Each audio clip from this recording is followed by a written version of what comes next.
hit the record button. And yeah, guys, so how's everybody doing? Give me a 1 if you guys can hear me okay and can see my screen. You can see our landing page for the Army. Good, Justin. Thank you very much. Okay, Steve, I appreciate that. Brian, awesome. Good, guys, good. Well, welcome, Derek. Cool. As I said, minor technical malfunction. We put it for 7 o'clock Pacific. It's actually right now 7 o'clock Central. That's what it was supposed to be. So I'm sure a bunch of people will be jumping on in 2 hours wondering where the hell we are. So we'll have to make a public announcement about that.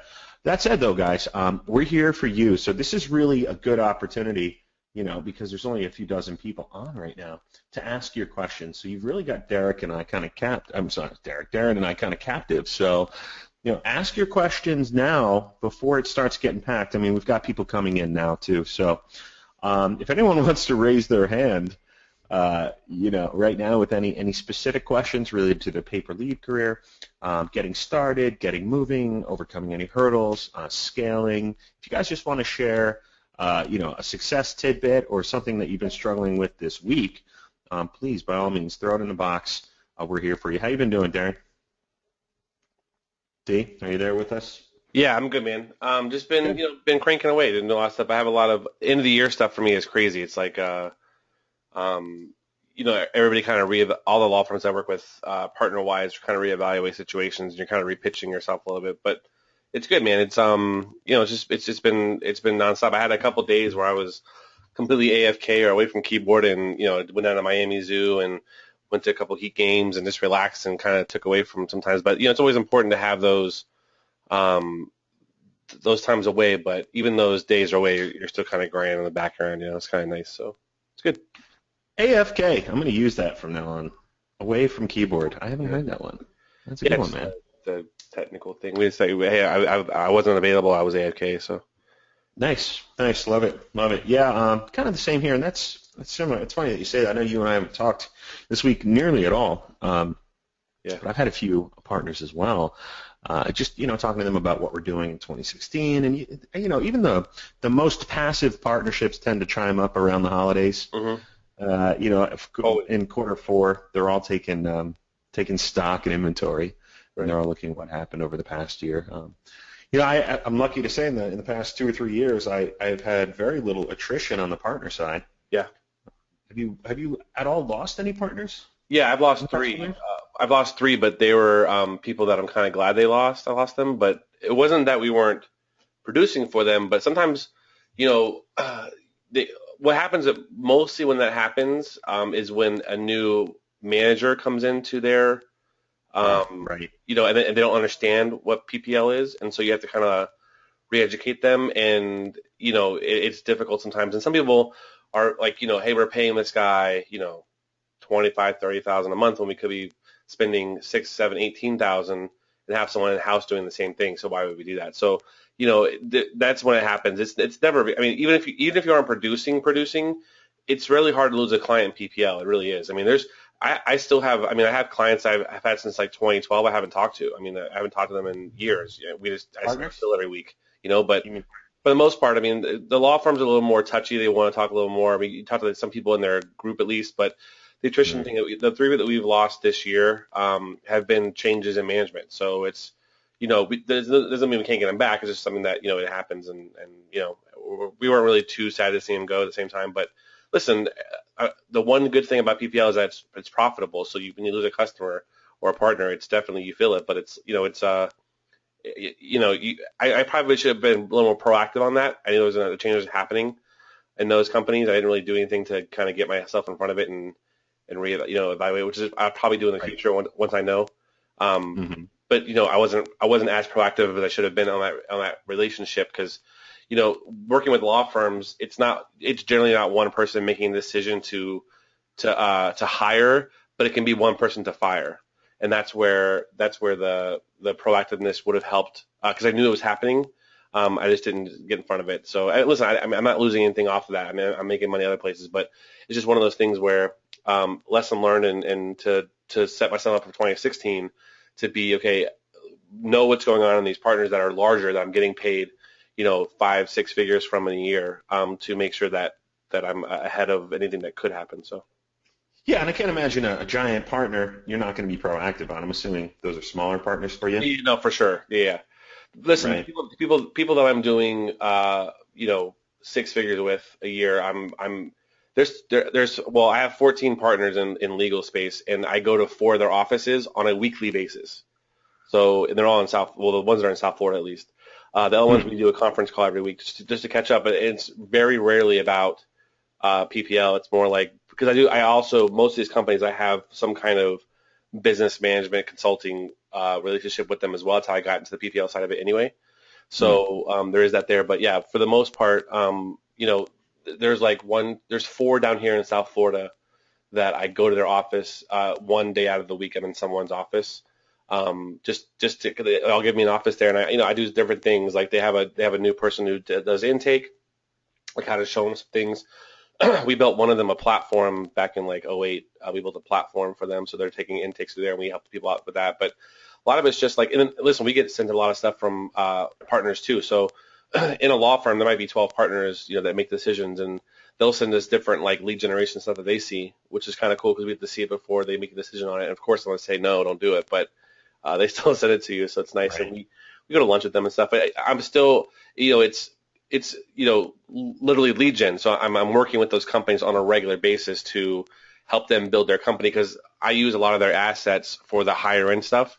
I use their assets. So, to have that communication is important. But the ones I'm doing like, a couple thousand a month with, I very rarely talk to them. And that's the ones I lost. I mean, the biggest one was, I made 42,000 last year from them, which is not really in the scheme of things, not a whole lot for what I'm really doing. So it's like, it's like 3,000 to 4,000 a month in lead gen. But they're a local criminal defense drug lawyer. So it's like, nothing that I'm not really in that space as far as proactive anyway. So, nothing really major. Well, there is a good way to hedge against any attrition. And guys, attrition is, it's a part of any business. Relationships last only for so long. I think that's a truth of life. Mm-hmm. And, no matter how much you've ingrained yourself, unless you've actually become an equity holder, even then, it's not guaranteed. So, the best way I found to hedge against it is to use the lead multiplier technique. Whether you're using the theme that we give out here, or whether you're doing a take, your own take, which I've seen a few people doing recently on the lead multiplier. If you've got, let's say, you're in Florida, like Darren, and I don't know, let's just pick a city, Fort Lauderdale, and you've got 5 partners in the legal niche, one drops out, the chances are that doesn't affect your income very much because you've still got 4 behind them. And on average, people choose to make 3 phone calls. Now, will you miss maybe, the rare instances where people call 5 different law firms to get, to talk to 5 different attorneys? Yeah, but that doesn't happen that often. On average, it's 2.5 to 3 phone calls. You guys are asking me what's a half a phone call, right? It's just the odd number. It's just a percentage. So, that's my best way, and I've been using it for years to a lot of success. Darren, I know you were implementing the lead multiplier recently. Have you made any progress on that? Yeah, so we did one. Well, the one we showed for OTS, obviously we're working on it this week, but we have it for an HVAC company we have up north. It's off season now, but we weren't quite at 3. We were like 2 point something, like not quite 2.5. So we doubled our calls, which was that alone is worth it, right? So I mean, it's still the numbers are there. I'm really excited to see what happens during season next year to really see what the difference is, because I mean, we're averaging like, I think like I don't know the numbers in front of me. It's like 2.16 or 2.2 calls compared to what we did the summer before. So that could be part of lead multiplier theme, and that's at the same time too. So we're calculating on a day in a city what calls are coming in. So that's how we're calculating it, and based on time, obviously. So, but yeah, what's most interesting there, Darren, about the lead multiplier that I found that just really blew me away. When I had the concept in mind and I wanted to test it out, and so we did when I was first developing the concept of the lead multiplier, we were testing it, and I saw conversion rates go up. So just from 0 to 1, right.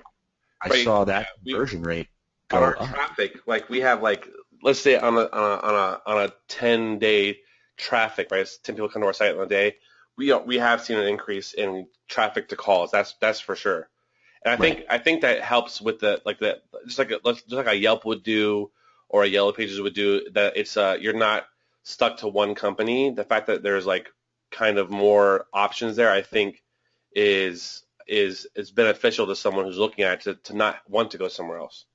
Well, and I think it is definitely that. Of course, it's ease of use, and you're becoming a bit of a directory style site, but also you position yourself, and a lot of it is positioning, just as a third-party vendor that's already kind of done the review. So you don't have a dog in the fight. You're just there to help, the end user, and that's the development of the Lead Multiplier. That's really where it went over the years as we developed it before we launched the theme to everybody. But you do become that third party that's there to help, kind of like Yelp, right? That is there to help the end user, and you're not one of the attorneys trying to put their best foot forward and swindle you with fancy words and copywriting and things of that nature. It really just becomes a kind of a neutral theme, and that's why I think not only is the Lead Multiplier theme help your T to C conversion rate, which is traffic to calls conversion rate, go up, but also just the number of phone calls. And I think as time goes on, just societally, I think those types of websites will start to rise to the top because people are getting real sick of the bullshit. I think they're getting real sick of all the copywriting and all the psychological techniques. I mean, how dead is the BuzzFeed, if it's not dying or dead yet, the BuzzFeed style of writing. Oh my God, 21 things that you'll love about pay-per-lead, and we won't believe number 19, Right. And that shit's been crammed down our throats so much that I think that, to the point where it's become satire. I mean, people make fun of it all over the web now. Right. So, I think that honesty and real sincerity will start to be the wave of the future. It will be the new copywriting. Right. And I think that that's kind of in line with what the Lead Multiplier is doing. You're saying, hey, here's what we got. We've aggregated reviews for you. We've aggregated attorneys that we've created relationships with, and here they go. You pick one that works for you. We're not telling you what to do, people. And that's why I think the conversion rate goes up too, the T2C conversion rate. So, yeah, man, I'm looking forward to see what that HVAC site does for you too on season. That should be fun. Exactly. Do you have the 5 partners lined up yet? For the HVAC? Yeah. Yeah, we've had that for a while. We actually, it's one of the few verticals that I do multiple partners in the same city, and everybody's cool with it because they all know each other, so it's not a problem. It's like in the cities that I'm in, they cannot handle the calls that we bring in, so it's not. They understand it, so yeah, it's not a problem. I only have 3, but yeah. Oh, and by the way, I think a lot of people caught on because our webinar got packed pretty quick. Yeah. That said, we do have a question for you here, Darren. So Connor's got a question for you. Yep. I'm really interested in Facebook pay-per-lead for home service niches. I have sites built, but they are taking time to rank. I was thinking Facebook can get leads right now for them. What do you think, Big D? Yeah, so I always try to explain this to people. In the home services industry and the niche is a little different than some of the stuff that I do for like mass torts, right? So I have the advantage of news cycles, right? So for instance, in mass tort, which is, for those of you who know, it's class action suits. It's the big like TVM, transvaginal mesh, the Zorfrin, the big drugs that are that are coming out and they're getting sued, right? I have news cycles to play with, so I can track CNN, MSNBC, all these different Fox, whatever it is, and when they run a spot on these drugs, I can then run an ad behind those spots, which makes it very timely. It's really hard to do with these home services verticals and niches. Also, Facebook again is very, very passive. It's not very active. What that means is someone's not on Facebook looking for your service. It has to go through their timeline. They have to see it, be interested in it, and then click on it to call you, right? Versus like say Google AdWords, where someone types in AC repair or plumbing repair, whatever it is, city, right? So there's that. So for me, the strategy on Facebook that I've used that's been successful for me is I do a boosted post or what I call a page post engagement, and the strategy there is to get them into a funnel of knowing who you are. So what does that mean? Facebook to me is a website. I don't mean like Facebook itself, but your page is a website. It's a true Web 2.0 versus like Twitter, or it's less social media, really more true pure Web 2.0 where you're actually building your own content on there.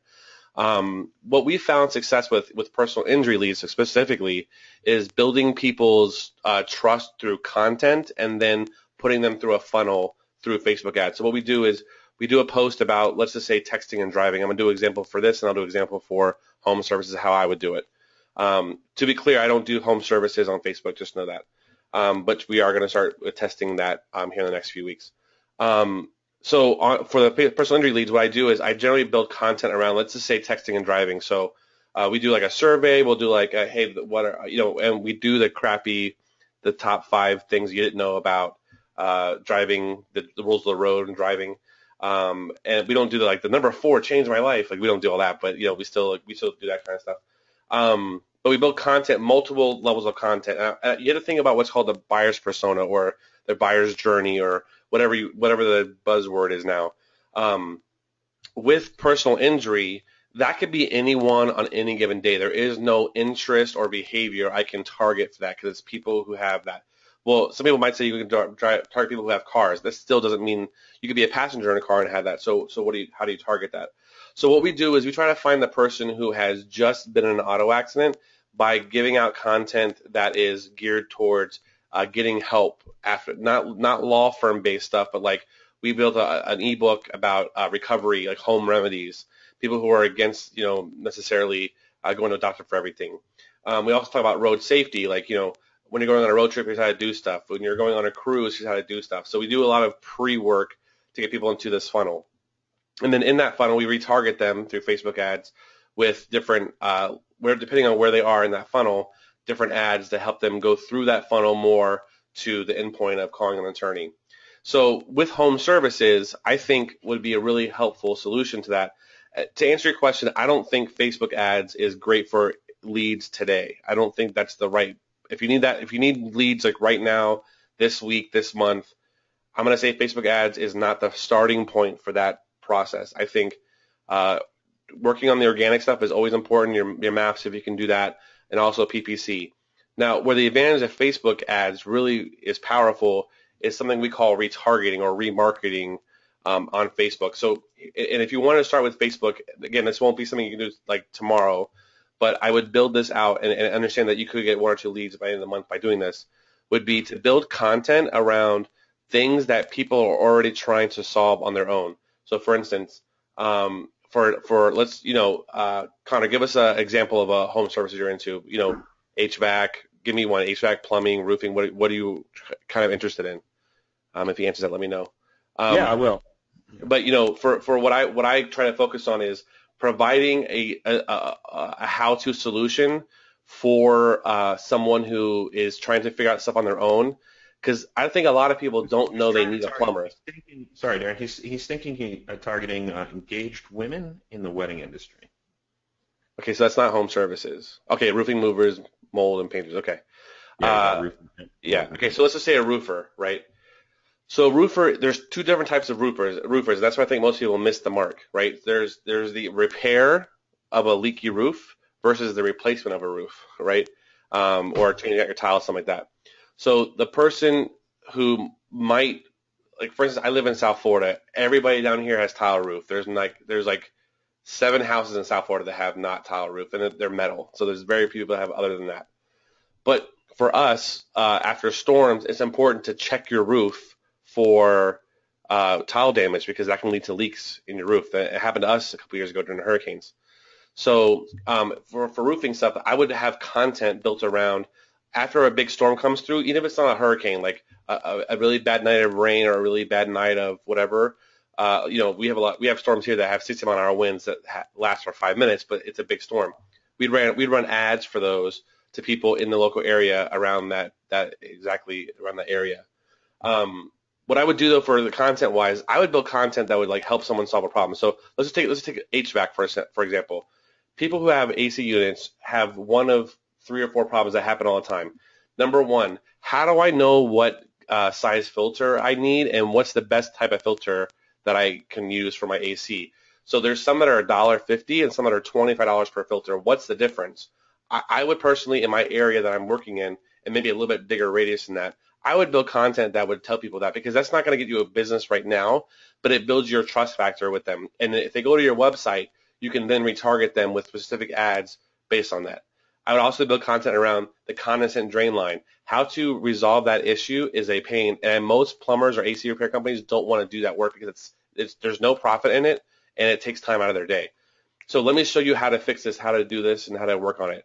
But what you could do is, so when someone goes to those two pages, you could retarget them with a maintenance plan, which are down here. They do maintenance plans. They give you the AC filter for your filter once every 3 months. They come in and do your filter change out. They clean your drain line for you, and they inspect your unit once every 3 months. And it's like $120, it's like $40 for the quarter. It's like totally worth it. Especially down here, because our AC's on. There's not a day in Florida your AC's not on. It just doesn't happen. There's no such thing as like AC's off today. It doesn't work. So for us, but that's how I got. It's actually how that would help me. Like, here's how to clean a condensate drain line. You go to the site, and then the site can then retarget you back through Facebook ads for a maintenance program. And that's what I would do to get those things. Again, because Facebook is kind of its own website and it's kind of passive, the person who is reading that, you have a lot better chance of finding someone who has an AC unit but doesn't know they need an HVAC repair person right now. But because they went to your site before and you're retargeting them, they can then see it. So I think it's a lot better strategy than going through the whole idea of buy our service now and AC repair now. They have to be on Facebook for that to happen. Now, could that be a thing? Of course, you could have those ads as well. I'm not saying don't have those ads, but what we've done that's been successful is, especially in the personal injury space, is do a lot of those long tail kind of content, kind of ads to bring people to our site. Like the most successful campaign we have is for cruise ship accidents, people who get hurt or slip and falls on cruises. So what we did was and it's like a crazy conversion rate. It's like a 26% conversion rate on the initial post. Yeah, talk about a niche inside of a vertical, inside of a niche, inside of a vertical. But it makes our partners like tens of thousands of dollars a month, so it works out really well. What we did is we basically built a cruise handbook of the top 10 dangerous ports, and then we built these PDFs or ebooks based on the cruises because you can go on any cruise ship right now and their website and find out what the cruises they have coming up. So what we would do is we would target the cruises that we had for this coming week, and then we would have that landing page built for those PDFs. And so we would do is say, hey, you want to learn on 10 is your itinerary cover these 10 dangerous cruise ports? Here's what you need to know. So they would click on that, and then they would go to there, and then we would run ads for them. If there were 7 days, obviously the cruise was 7 days. We would run it from 7 days or 6 days through 14 days on did you slip and fall? We've heard some people on the boat slip and fell and got hurt. Were you one of them? Let us know. And which is a bullshit thing, but we got people, and we get probably 3 or 4 calls a week from those ads. Goodness, that is fantastic. So Darren, you are the resident Facebook ads king. And guys, this is not me being grandiose. Darren is pretty amazing with Facebook ads. If you don't know that yet and you're new to the Army, welcome. Darren's the king of Facebook ads. So if you have questions, please ask D. So I'm going to ask Darren for my own benefit, and everyone else can just listen in. But what do you think of the new Facebook lead ads? So if you guys haven't heard about this, Facebook is targeting specifically what we do. They're trying to create ads specifically targeted for leads. And a lot of it, from my understanding, Darren, correct me if I'm wrong, a lot of it is for local businesses. Yeah, so there's 2 types of there's really 3 types of lead ads, but really it's all in kind of one. You can do a full text ad, you could do an image ad, or you could do a video ad. We've been testing with the personal injury stuff and been pretty successful. We haven't been very successful on the initial ad portion of it. We've been really successful on the retargeting portion of it. So what that means is, again, and I want to clarify this. So targeting is when you try to figure out someone's interests and behaviors of what they do on and off Facebook. Retarget is when you already have someone in a list. And I think the video I gave to you guys already has that target. No, I haven't done it yet for you guys. I'm going to do it for you this week, probably this weekend. On the second, we had that little crash course inside of Facebook, inside of PPL Army. You'll get all that stuff out the next couple of days. But what we do is we get people into our funnel and then we target them with lead ads. Now, in the personal injury space, generally you need more information than a first and last name. There is some, it's relatively new, so there is some issues with it. One being that you have to actually download the data and then put it into your CRM, which is kind of a pain in the ass right now. There are some third parties that are coming out with APIs that work. But we have been very successful with the retargeting side of it. Now, you'll hear that some of these gurus out there, like the John Loomers, the Ryan Deists of the world, say the lead ads are amazing. They work really well for them because they're already people that already know who they are. And that's where I think the real advantage is. If you already have people who know who you are, if you already have a list, those are really good for that. For instance, this webinar, we could do a lead ad for this webinar, and you guys are just, it pre-fills your information into it, and we can ask, there's like 35 questions you can ask. You can build your own questions too, but there's preset ones. And then it goes into a Excel sheet, and you export that Excel sheet into webinar registration, and you get a link out. But again, there's time involved there, right? But for us, we've seen the success on our end from the retargeting efforts, not the initial lead stuff. But again, we're in the personal injury space for most of our stuff, so it's a little bit different than sure. Someone who's doing like home stuff. So because Facebook is passive, the lead ad probably is a good solution for home services because it's not a right now thing.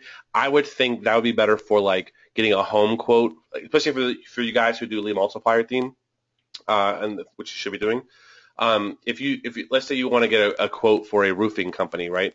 If you're getting your roof repaired, or it's different than someone replacing your roof.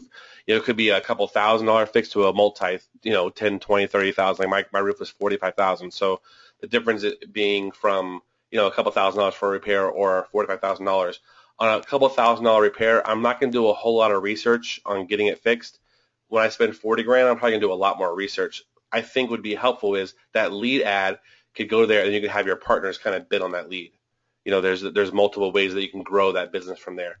And submit it out to all three of them. I would charge less for those, obviously, because that's not really exclusive per se, but that could be successful. We just obviously it's new. It's only been around for about 2 months now, and I'm not in a whole bunch of verticals. So for me to answer the question about the home services or whatever, but we're definitely starting to test them now. And actually, one of the guys in the coaching is doing it to get clients through the lead ad. So we're working on that starting this week as well. So. Yeah, I've got a student, guys. He's in the group. He's an Army member, and he is in the real estate vertical. So he is actually sending leads to real estate agents. The Lead Multiplier has been absolutely crushing it there.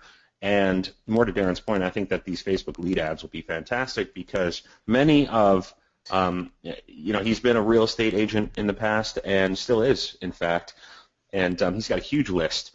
So I'm really interested. And you mentioned, Darren, John Loomer.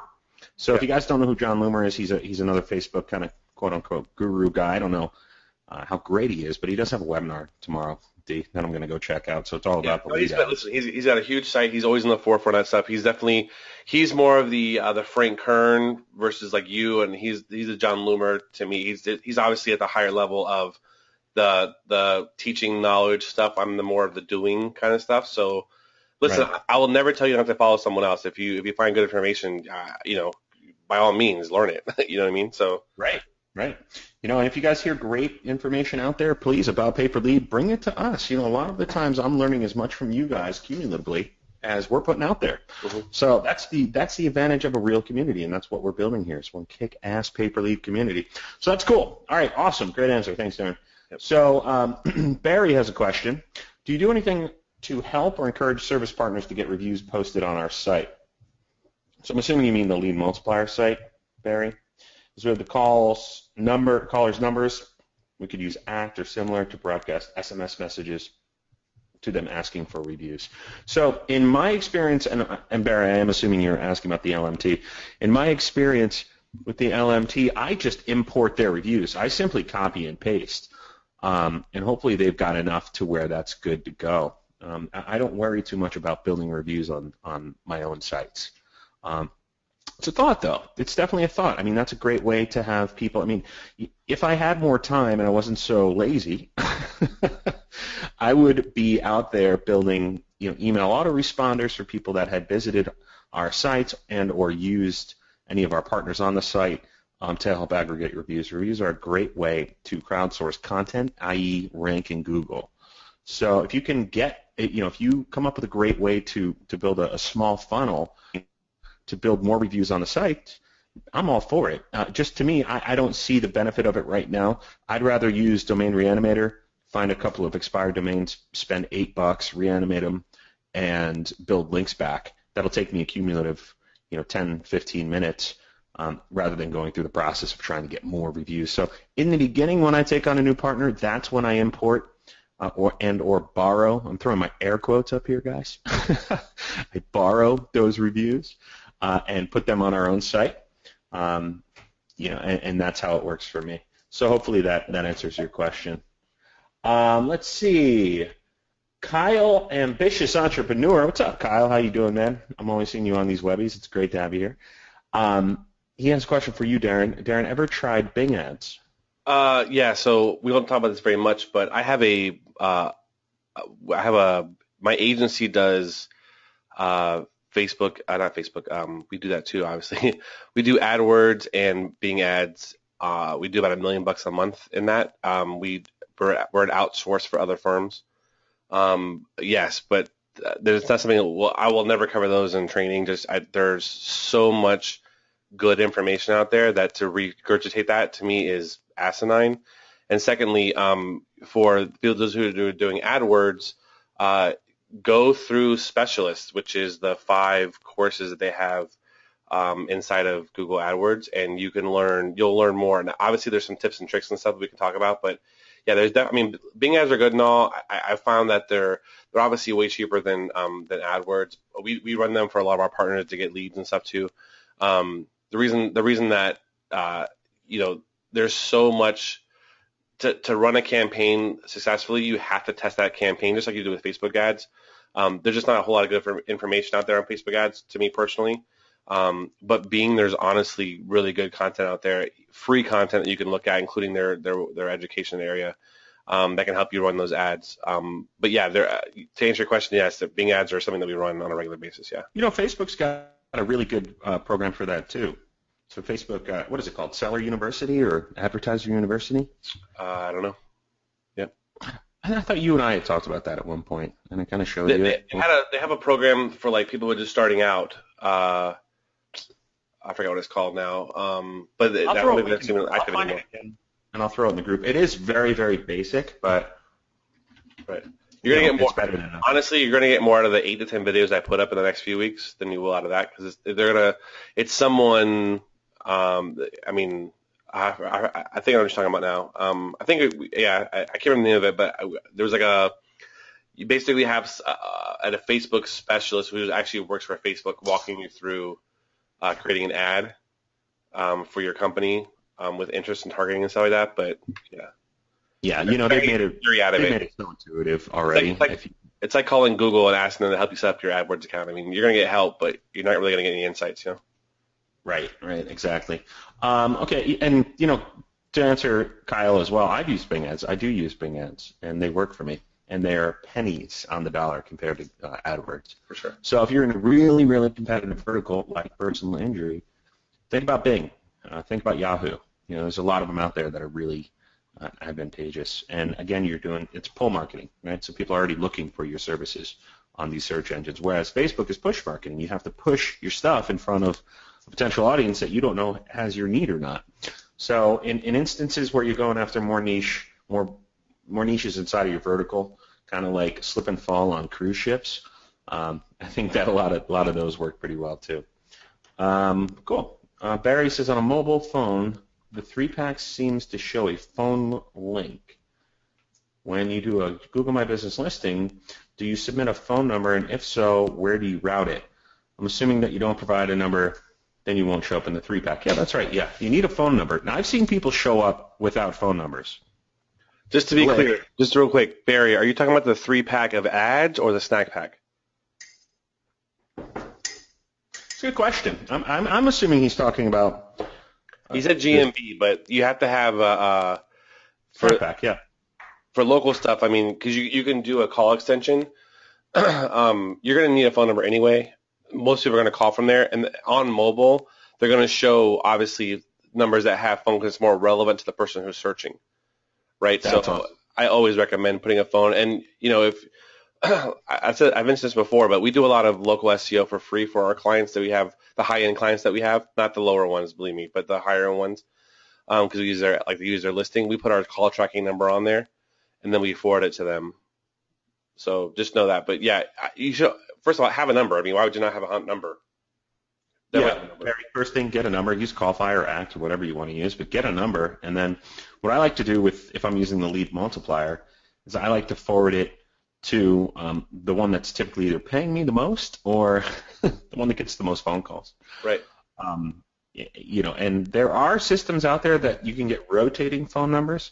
So if you have a phone number, and I believe Callfire is doing this now. I don't do this, but it's a good idea. So if you're in the snack pack with a phone number, you can put 5 or 6 phone numbers inside of one phone number, and the first one to pick up is the one to get the phone call. Yeah, I do that for my Mass Tort stuff in a small niche. I do it for Mass Tort. It's called First Answer. And basically, I have 3 partners that do the same vertical, and I get paid. Whoever answers the phone gets billed. Right. So that's a good way to do it, guys. And a lot of the times, just to kind of preemptively strike here, I get the question a lot about, what address do you use? So I will use a variant of ways to find addresses. One of my favorite, and it's been working extremely well, we've got a lot of proof, a lot of people in the group are doing it, is to go out on Craigslist and simply place a listing. Ask for somebody to accept a Google postcard and pay them $50. Give them $25 up front, $25 when they get the postcard. It works every single time. I've done it in dozens of cities, and I wish I had done it sooner because back 5 years ago, I was using Regis, which still worked for the GMB listings when they weren't even called GMB listings, and I paid $600 a pop, and I had 48 cities at $600 a pop. So do the math; it was expensive, and of course, Google does not allow Regis virtual offices anymore. So I wish I had done that back in the day. Also, it's preferred to try to get somebody that does live in more of a commercial area, not just a complete suburb. Not that that doesn't work. That does work. But, the closer to the center of the city and the more commercial of an area, those are kind of what Google's looking for. And they still do call, by the way, guys. They'll call you just randomly. I've gotten random phone calls from humans, asking me to verify landmarks around me. Yeah. Has that ever happened to you, Darren? Yeah, we had a couple of those. They actually like the building across the street from you.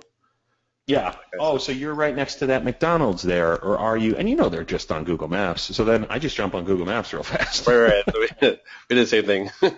Yeah. So they do verify it, but the game changes, guys, and part of anything in SEO or online marketing or you have to be adaptable. You have to be ready for that next change. It can't crush your business. Just know it's coming, and then you have to find a good way to solve that problem and to figure out a way around that change. That's really just kind of the mantra here. So cool. Oh, awesome, man. You seeing this, Darren? Steve Cherry? Oh, dude, Nice. what's up? Yeah, Steve, what's up? He got his first partner, an Australian roofer. That's cool. I've seen how many people have been posting in the Army lately. I got my first partner. I got 3 partners. I got 7 partners. You know what? So I see Stephanie's on this webinar. So General Stephanie Franklin's on the webby. How you doing, Stephanie? Maybe I should let me answer your question here first, Steve, but Stephanie, I'm going to bring you on here. Is that cool? Because I want you to tell your story about when you and I talked for, 45 minutes before you went to New York? But let me get to Steve's question first. So, Steve, first of all, congratulations, man. That's amazing. First partner's killer. So here's the question. Is the recording of Rachel and Call's webinar? Yes.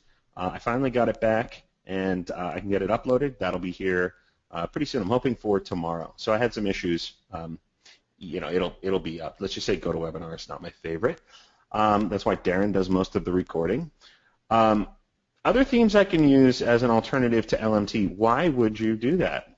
Why in the world would you do that? I mean, there are other ones out there, but this one is proven, dude. Use it. Even if you've only got 1 partner, but you shouldn't end there. I mean, you should keep going. You should use the momentum from your first partner to roll right into your second one, and your third, and then your fourth, and your fifth per demographic, and just keep doing it. Keep rolling it out. And Stephanie and I will kind of talk about that too. But third part of this question here is, will Darren be relaunching his Facebook course? I get that question 5 times a day. Uh-huh. So I'll answer this part. Obviously, there isn't a plan to relaunch the actual Facebook ads course because we think that we're now coming up on a point where there's good information out there to be had. We are putting together a crash course for you guys inside of PPL Army, which you've seen the first, I think, 3 or 4 videos from that. There will be some on retargeting, on targeting and interest and all that stuff coming up in the next few weeks. What we are planning on doing, though, and we haven't really set a time frame for this yet, is an ads lab. So basically, what we're planning on doing is kind of putting together different partners that I have, and we're going to gather around the internet, give them free ad spend up to $2,000 a month, and just run practice ads for them so they can get their ads correct. So basically, it'll be a fee. Obviously, it'll be a monthly recurring fee where you can just participate in the like, for instance, on a given month, I'm spending anywhere between $3,000 to $5,000 in just testing Facebook ads. I'm just doing random stuff for random pages that I get clicks on. I don't have anywhere to go, but I just do random stuff. You'll be able to follow along with that now, and that's kind of where the course will kind of evolve to. But I'll be completely honest with you. The 4 to 8 videos or 10 videos whatever we put up inside of PPL Army will be enough to get you started in Facebook ads. I can promise you that. And we'll probably do like once a month or so. We'll do Facebook ads Q&A with me for the PPL Army group. So just know that. So the answer to your question is technically no, but we're kind of evolving it into this ads lab where you can actually like follow along as I test my ads, and you can see exactly my thought process and how I'm working on it. So that'll be coming. We don't know when, maybe the beginning of the year. We're not sure, but the other videos that we have for the crash course will be up in the next probably week or 2. Yeah, and Darren, I mean, we're all really excited for that. I mean, I'm looking forward to the ads lab. But guys, you know, a lot of what we do here is great to get you ahead of the game and to keep you in front of the wave, and that's kind of the secret to success, is staying in front of the wave. Mm-hmm. But you've got to get out there and you've got to do it on your own too. And I hate kind of repeating myself, but it's true. You've got to take action. You've got to get out there. You've got to learn some of this stuff yourself. I mean, Darren can describe how to create the most perfect ad in the world, and what copy to write, what images to use, and where to place it, what audience to choose, and what your budget should be at what time of day. But if you don't get out there, and if you've never built an ad yourself, that all sounds like Greek. So I think it's really important to get out there and to at least test it a little bit, so you've got a foundation, so that you can ask more educated questions, so that Darren can answer some of the most high-level, multi-retargeting questions there that you have, that anybody has on Facebook ads. But if you don't know what to ask, if you don't have the right questions, then you're kind of up a creek and you're stuck with everybody else. And I don't know where to start. I don't know where to start to tell you stuff, because I've been doing Facebook ads since 2012. So I don't know what you know and what you don't know. That's kind of the purpose of the crash course, right? Is I want you guys to see that and say, okay, I'm trying this. What am I doing wrong? I can then look at your stuff, but I can't do that by saying, what kind of ads should I run for Facebook ads? I'm like, it depends on where you're at. Like, it's like, whereas AdWords is pretty much cut and dry. You can tweak some things here and there, but the process is pretty much the same. People who are in San Diego or Fremont, California, are not going to respond to the same ad as someone will in Miami, Florida. Whereas AdWords kind of sort of is the same. I mean, it's just you're talking about someone's already searching for what you have. You have to put your information in front of someone else. Think about that billboard on the side of the highway. How are you going to get someone to look at that billboard and call you? How many of you, I mean, let's get some ones on here, right? How many of you have seen a billboard on the highway and called someone or went to a website because of it? How many of you haven't? Right. Give a 1 if you've ever made a phone call from a billboard. Throw a 2 in the box if you've never made a phone call from a billboard. So we've got 2s coming through, lots of 2s. I don't even see a 1 yet. Steve Cherry. Steve's the only one. My point, though, my point to that is that they wouldn't have them if they didn't work, right? So they obviously, just like Facebook ads, you're trying to be that billboard on the side of the highway, but you have actionable data. So I'm not going to get into this too long, but I worked with a company who has a patent on billboards on the side of the highway that can track cars and then the value of that car based on the demographic of the person who owns that car for the most part, and then run different images at different times of the day on these digital billboards. It's like brains. They're all MIT guys. They're all stupid smart. How dare they? How I dare know, they right? try to judge a book by its They cover? can see, like, let's say the traffic at 8 o'clock in the morning is, the average car is a 2006 Ford, right? Whatever it is. They have a demographics on people who buy those cars, and they can run certain ads for those people. And then at 8:47, when the traffic changes to moms going to school or to yoga class, higher end cars, and they end up doing different ads for that time frame. It's like ridiculous. But they do pay per impression, so they can track the cars that are driving on the highway and say, hey, 1,100 people saw your ad today. It's going to be $107, whatever it is. And so you're getting real return on that. So Facebook, though, has that already built into it. And the best part about it is, if you know, like, we're doing some tests now for the ads lab, and we have stuff for, like, women's soccer. We're doing this whole ad set for women's soccer. And we can target people who like women's soccer. It's really simple to target those, and we can run ads for them and hopefully sell them stuff and that kind of stuff. It's hard to do that when you have someone who, like, you can target homeowners in Facebook, which is definitely a thing. But I own homes. I have multiple homes. Does Facebook know that? I don't know. Yeah, they do. Actually, Facebook knows that. Yeah, we'll have Axiom, but mine aren't owned in my name. They're all owned in my trust. So they know that I own it. That's my point. So it's like, then I have corporations who own buildings. So like, what's? Well, they know now because you're on the internet, Darren. The internet is listening. Now they know. But anyway, dude, so that's a good answer. You just got to kind of take action, guys, and that way you'll be able to ask more not enlightened but educated questions here. But overall, Steve, congrats, dude. I love that, man. I love hearing the success stories. That said, Darren, I don't even think you've heard. I haven't had a chance to tell you this. I'm just going to let Stephanie tell you. Let's see if I can unmute Stephanie here for a sec. Hey, Steph, you there? Yeah, hey. How you doing? Good. How are you guys? Always nice to hear from you on the webinar. Thanks for having me on. Yeah, so everybody knows Steph, right? So we've got two generals on the webinar right now, which is pretty cool. Hey, Darren. Hey, what's up, Steph? So, Stephanie, you don't mind if I tell this story of the day before you left for New York, do you? No, not at all. Go ahead. All right, this is one of my favorite stories, guys. This is great. So we'll kind of cap off the webinar on this. If you have any more questions, throw them in the box. But, okay, so Stephanie calls me out of the blue, and is it fair to say you were a little frustrated, a little down? Totally. I was totally just like burnt out. Just fried and fried, yeah. So Stephanie was on a bit of a sales run, and she had, I think you had, 12 or 14 phone calls in a row where you got the same answer. It was, quite a few, yeah. And it was like, what was the answer you were getting from your prospective partners for Paper Lead? It was something along the lines of, like, why they were kind of having a problem with my price point per lead. And kind of beating me down on my price every single time. And so it really got to me, yeah.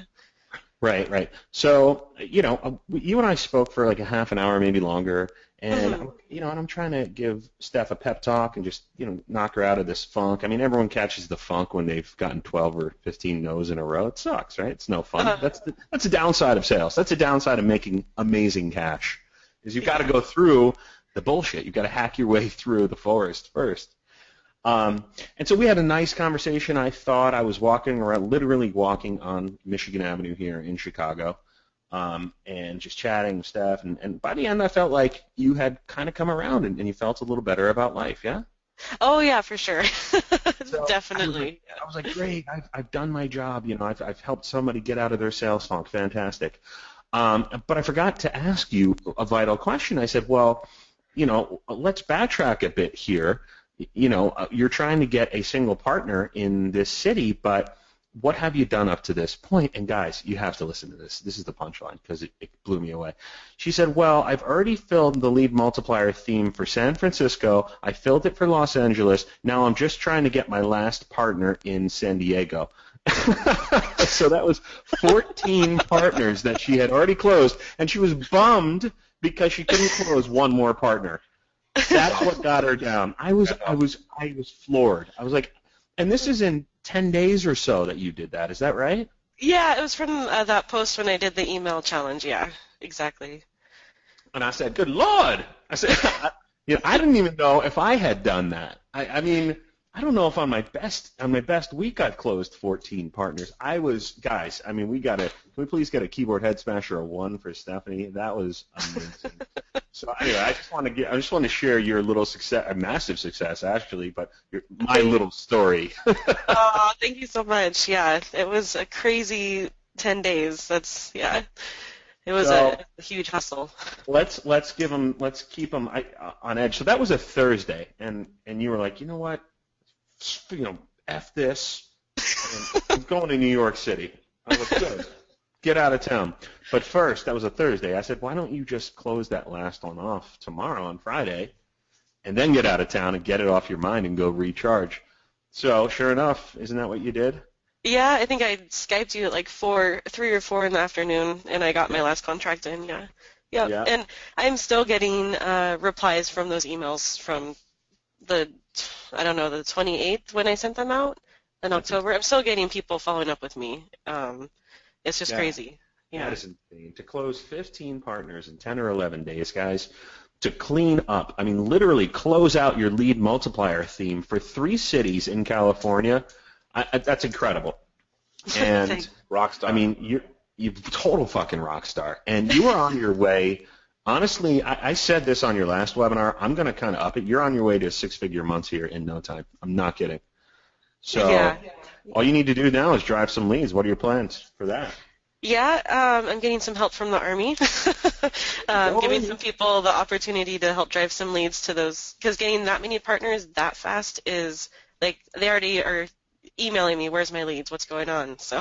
Right, Yeah, and I've been setting up my website, doing the SEO for that, and then setting up AdWords campaigns and landing pages for them also. But. Well, nothing will motivate you guys, and I'm sure, Stephanie, you're feeling it now, but nothing will motivate you like securing 15 gosh darn partners and then having to drive leads. Yeah, now the pressure's on, which is now the amazing. Pressure's on. You thought the pressure was on before. Yeah, exactly. But that's amazing. I mean, really, because you've got the Lead Multiplier installed, all you have to do is drive traffic to that site in each one of those cities. It kind of will do its own work. Mm-hmm. So, don't psych yourself out too much, but that's amazing. I just wanted to share your success, and we've got a lot of people on here with the keyboard head smashes and the woots, and boom goes the dynamite, and everyone's been really great, and I've been talking with a lot of people on Facebook and stuff. So, awesome. I just want to encourage everyone. They're doing amazing jobs and making really big leaps and bounds towards their businesses. I know. I'm so excited. Every day we get, if you guys can still see my screen here, so every day we get people in the group. So Scott, I don't know if you're on here. Scott, yep. He's doing great. Holy cow, I received a real phone call from someone looking for the service of my lead gen site. Yeah. Amazing it works. He's so surprised.